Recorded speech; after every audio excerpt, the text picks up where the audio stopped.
Previous lessons have described most of the assembler directives, but not all of them.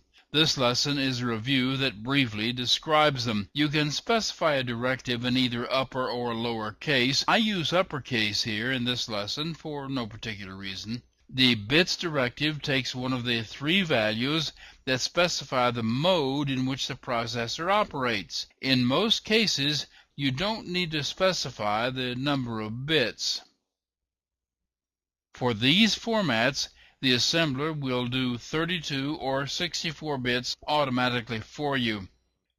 The directives JuST16 and JuST32 can be used in place of the bits directive to be compatible with other assemblers.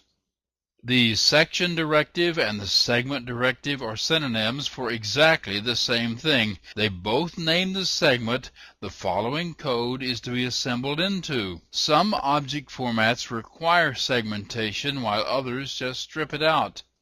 This directive defines a macro. For example, this simple directive generates these two lines. This makes a very special use of the segmentation possible. If you want to declare something in another segment and come back to the current segment, you can do it this way. This causes the myByte declarative to be in the data section, and then code following it to be assembled into whatever segment is currently active. You can think of the absolute directive as an alternative to the segment directive. Instead of a segment name, it uses an absolute address. The code following this directive will be assembled beginning at the address specified. In this example, the code will be assembled in the PC BIOS area. The only things you can include in this sort of segment are memory reservation instructions, which makes sense. In effect, it allows you to assign labels to addresses you otherwise could not assemble code into.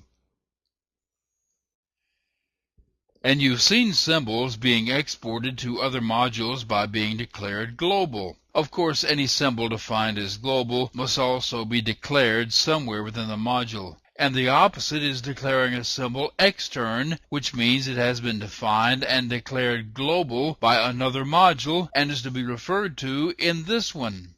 If you wanted to create a block of 10 bytes of shared memory, you could declare the memory this way, then declare it as an extern in the modules where you want to use it. Or you can use the common directive in all the modules that declare shared memory to be used among them all.